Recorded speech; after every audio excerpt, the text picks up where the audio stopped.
Your Excellencies, UN Secretary General, President of the General Assembly, Executive Director of UN Women, and distinguished guests. Today, we are launching a campaign called HeForShe. I am reaching out to you because we need your help. We want to end gender inequality, and to do this, we need everyone involved. This is the first campaign of its kind at the UN. We want to try and galvanize as many men and boys as possible to be advocates for change. And we don't just want to talk about it. We want to try and make sure that it's tangible. I was appointed as Goodwill Ambassador for UN Women 6 months ago. And the more I've spoken about feminism, the more I have realized that fighting for women's rights has too often become synonymous with man-hating. If there is one thing I know for certain, it is that this has to stop.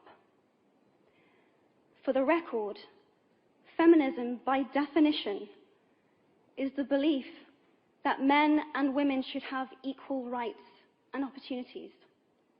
It is the theory of the political, economic, and social equality of the sexes. I started questioning gender-based assumptions a long time ago. When I was 8, I was confused being called bossy because I wanted to direct the plays that we would put on for our parents. But the boys were not. When at 14, I started to be sexualized by certain elements of the media. When at 15, my girlfriends started dropping out of their beloved sports teams because they didn't want to appear muscly. When at 18, my male friends were unable to express their feelings. I decided that I was a feminist, and this seemed uncomplicated to me. But my recent research has shown me that feminism has become an unpopular word. Women are choosing not to identify as feminist. Apparently, I am among the ranks of women whose expressions are seen as too strong, too aggressive, isolating, and anti-men, unattractive even. Why has the word become such an uncomfortable one?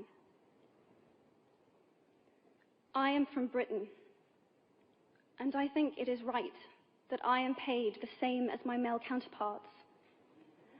I think it is right that I should be able to make decisions about my own body. I think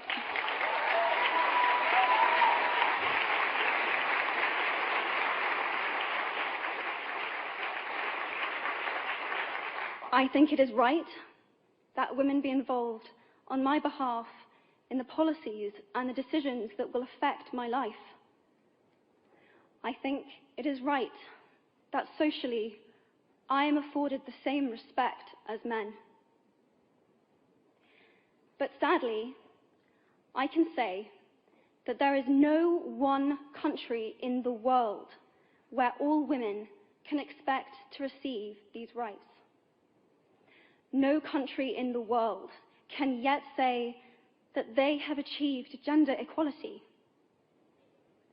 These rights I consider to be human rights, but I am one of the lucky ones.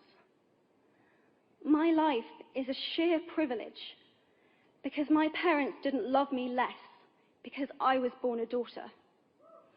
My school did not limit me because I was a girl. My mentors didn't assume that I would go less far because I might give birth to a child one day. These influences were the gender equality ambassadors that made me who I am today. They may not know it, but they are the inadvertent feminists who are changing the world today. We need more of those. And if you still hate the word, it is not the word that is important. It's the idea and the ambition behind it. Because not all women have received the same rights that I have. In fact, statistically, very few have been. In 1997, Hillary Clinton made a famous speech in Beijing about women's rights. Sadly, many of the things that she wanted to change are still true today.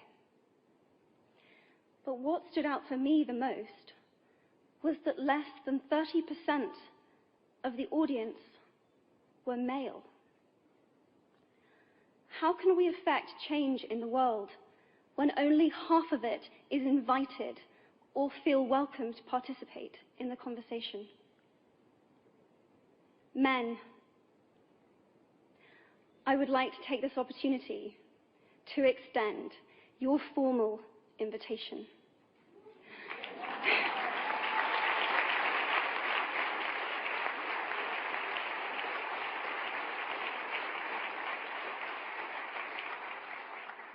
Gender equality is your issue too.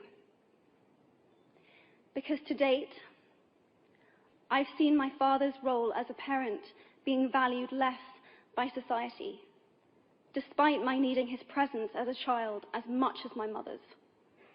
I've seen young men suffering from mental illness, unable to ask for help, for fear it would make them less of a man, or less of a man.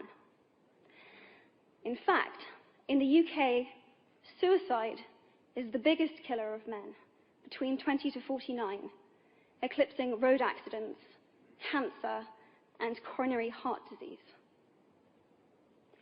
I've seen men made fragile and insecure by a distorted sense of what constitutes male success. Men don't have the benefits of equality either. We don't often talk about men being imprisoned by gender stereotypes, but I can see that they are, and that when they are free, things will change for women as a natural consequence. If men don't have to be aggressive in order to be accepted, women won't feel compelled to be submissive. If men don't have to control, women won't have to be controlled. Both men and women should feel free to be sensitive. Both men and women should feel free to be strong. It is time that we all perceive gender on a spectrum instead of two sets of opposing ideals.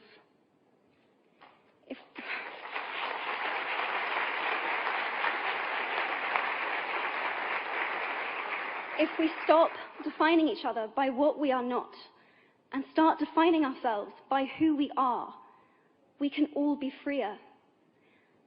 And this is what HeForShe is about. It's about freedom. I want men to take up this mantle so that their daughters, sisters, and mothers can be free from prejudice, but also so that their sons have permission to be vulnerable and human too. Reclaim those parts of themselves they abandoned, and in doing so, be a more true and complete version of themselves. You might be thinking, who is this Harry Potter girl? And what is she doing speaking at the UN? And it's a really good question. I've been asking myself the same thing. All I know is that I care about this problem, and I want to make it better. And having seen what I've seen, and given the chance, I feel it is my responsibility to say something. Statesman Edmund Burke said, "All that is needed for the forces of evil to triumph is for good men and women to do nothing." In my nervousness for this speech, and in my moments of doubt, I've told myself firmly, if not me, who? If not now, when? If you have similar doubts when opportunities are presented to you, I hope that those words will be helpful. Because the reality is that if we do nothing, it will take 75 years, or for me to be nearly 100, before women can expect to be paid the same as men for the same work. 15.5 million girls will be married in the next 16 years as children. And at current rates, it won't be until 2086 before all rural African girls can have a secondary education. If you believe in equality, you might be one of those inadvertent feminists that I spoke of earlier. And for this, I applaud you. We are struggling for a uniting word, but the good news is that we have a uniting movement. It is called HeForShe. I am inviting you to step forward, to be seen, and to ask yourself, if not me, who? If not now, when? Thank you very, very much.